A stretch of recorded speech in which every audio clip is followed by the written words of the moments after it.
নমস্কাৰ দৰ্শকসকল, মোৰ YouTube channel Dipanjali অনুভৱলৈ আপোনালোক সকলোকে পুনৰবাৰ স্বাগতম জনাইছোঁ। প্ৰিয় দৰ্শক, বহুত দিনেই হ'ল ব্যক্তিগত কিছু কাৰণত মোৰ চেনেলত কোনো ধৰণৰ ভিডিঅ' আপলোড কৰা নাছিলোঁ। বহুদিনৰ বিৰতিৰ পাছত পুনৰ আপোনালোকৰ মাজলৈ উভতি আহিছোঁ। আশা কৰোঁ পুনৰ আপোনালোকৰ মৰম পাম। প্ৰিয় দৰ্শক, আজি আপোনালোকক লৈ যাম ভাৰতবৰ্ষৰ উত্তৰ দিশত অৱস্থিত এনে এখন ৰাজ্যলৈ, যিখন ৰাজ্য গাখীৰ আৰু দৈৰ কাৰণে বিখ্যাত, য'ত সকলোতকৈ বেছি উৎপাদন হয় ঘেঁহু, কুঁহিয়াৰ আৰু ধান। হিন্দু সন্ত আৰু শিখসকলে সাৰ্বভৌমিক প্ৰেম আৰু ভাতৃত্ববোধৰ বাৰ্তা প্ৰেৰণ কৰা বিভিন্ন জাতি, ধৰ্ম আৰু সংস্কৃতিৰ মিলনভূমি এই ৰাজ্যখন হৈছে হাৰিয়ানা। হাৰিয়ানাৰ ৰাজধানী হৈছে চণ্ডীগড়। হাৰিয়ানা প্ৰথম অৱস্থাত পঞ্জাৱৰ অন্তৰ্গত আছিল যদিও 1966 চনৰ 1 নৱেম্বৰত এখন স্বতন্ত্ৰ ৰাজ্য হিচাপে স্থাপিত হয়। হাৰিয়ানাৰ মুঠ মাটিকালি 44,212 বৰ্গ কিলোমিটাৰ। এই ৰাজ্যৰ উত্তৰ দিশত পঞ্জাৱ, হিমাচল প্ৰদেশ আৰু দক্ষিণ আৰু পশ্চিম দিশত ৰাজস্থান অৱস্থিত।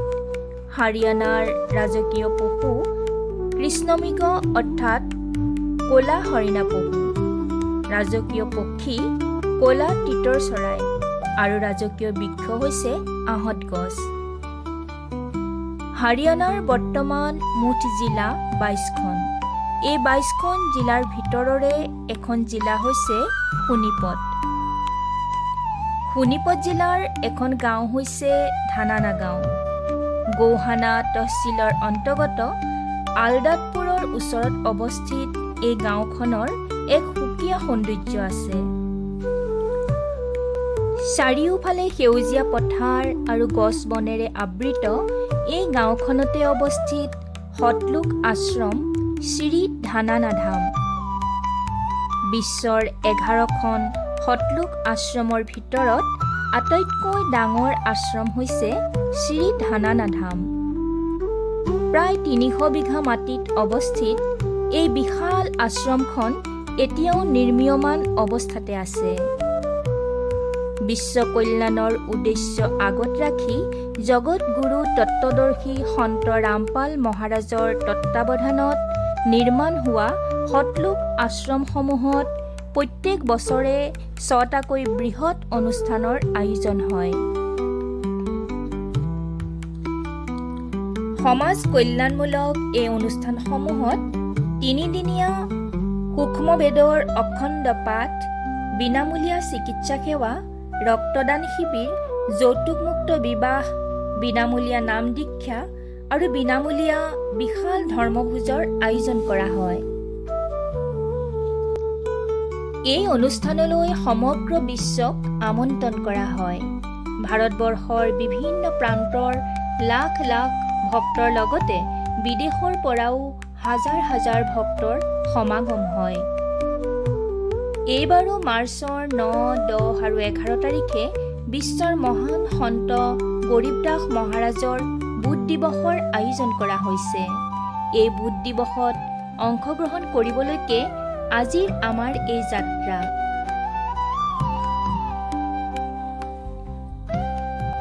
আপোনালোকৰ মাজৰ বহুতে হয়তো সন্ত গৰীবদাস মহাৰাজৰ বিষয়ে নাজানে। আমি জানিব পৰা মতে সন্ত গৰীবদাস মহাৰাজে 10 বছৰ বয়সতে পূৰ্ণ পৰমাত্মাক জিন্দা মহাত্মাৰ ৰূপত লগ পাইছিল।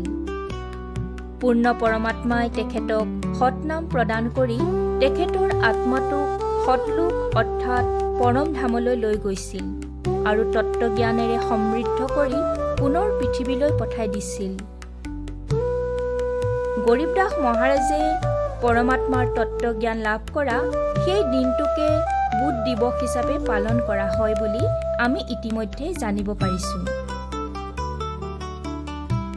প্ৰিয় দৰ্শক, আমি ইতিমধ্যে এয়া আহি ধানানা ধামৰ ভিতৰত প্ৰৱেশ কৰিছোঁ।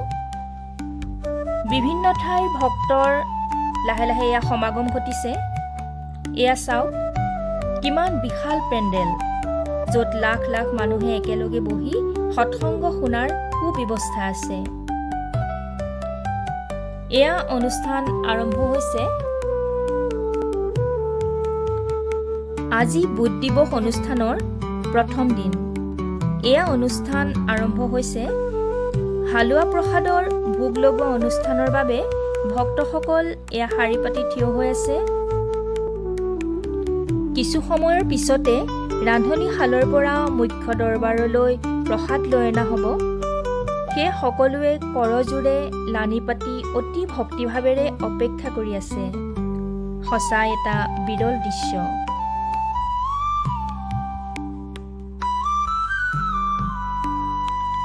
বিশ্বৰ তত্ত্বদৰ্শী সন্ত ৰামপাল গুৰু মহাৰাজৰ এটি বাণীৰে শুভাৰম্ভ হোৱা এই দৃশ্য আমিও উপভোগ কৰিছোঁ নাহক।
প্ৰিয় দৰ্শক, বিশ্বৰ একমাত্ৰ তত্ত্বদৰ্শী সন্ত ৰামপাল মহাৰাজৰ বিষয়ে ইতিমধ্যে গাঁৱে ভূঞে সকলো মানুহে জানিব পাৰিছে।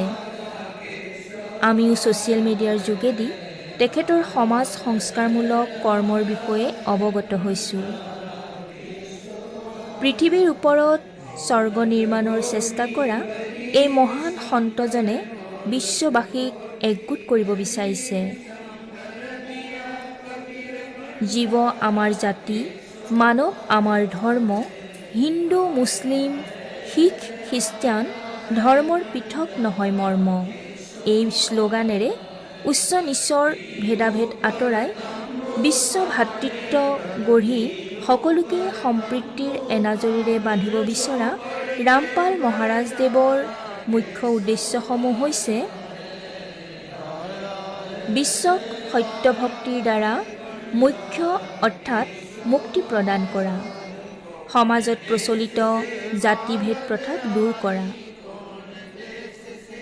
যুৱ প্ৰজন্মৰ মাজত নৈতিক আৰু আধ্যাত্মিক জাগৰণ বিস্তাৰিত কৰা, সমাজত প্ৰচলিত সকলো ধৰণৰ মাদক দ্ৰব্য বৰ্জন কৰা, সমাজত প্ৰচলিত যৌতুক প্ৰথাক নিৰ্মূল কৰা, সমাজত শান্তি আৰু ভাতৃত্ববোধ স্থাপন কৰা, দুৰ্নীতি সমাপ্ত কৰা, সামাজিক কুসংস্কাৰ দূৰ কৰি সুস্থ সমাজ গঢ়ি তোলা।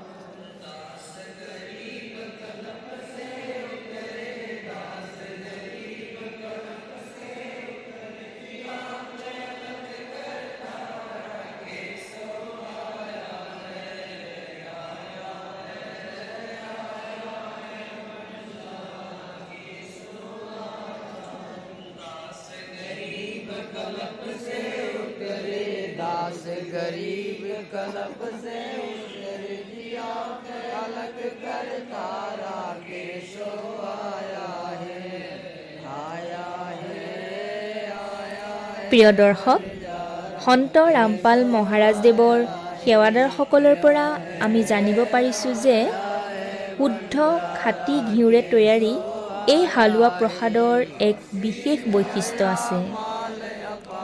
পঞ্চম বেদ অৰ্থাৎ সূক্ষ্ম বেদৰ অমৃত বাণীৰে পৰমাত্মাক ভোগ লগোৱাৰ পাছত এই প্ৰসাদ শ্ৰদ্ধালু অৰ্থাৎ ভক্তসকলৰ মাজত বিতৰণ কৰা হয়।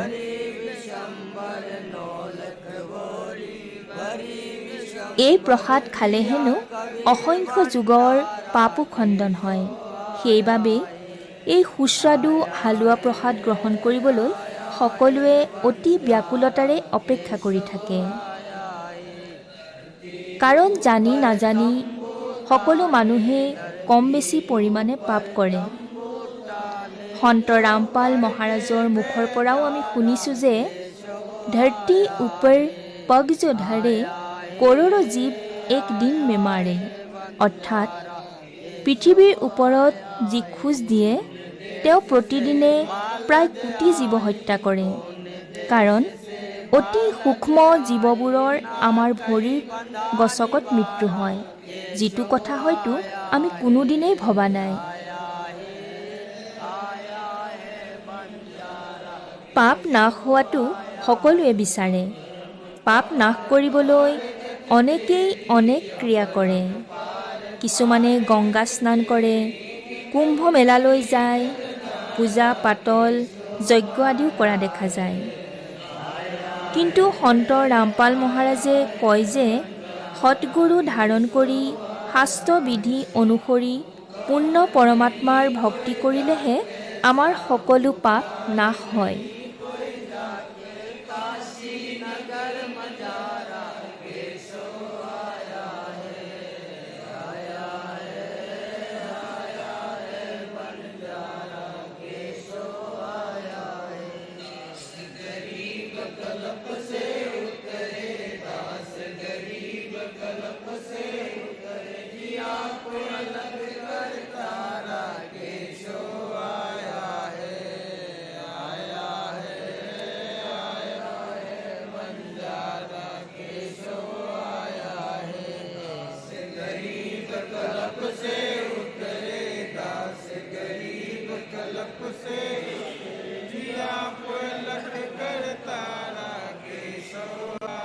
প্ৰিয় দৰ্শক, প্ৰতিটো অনুষ্ঠানৰ ভিডিঅ' বেলেগ বেলেগকৈ আপোনালোকক দেখুৱাই যাম।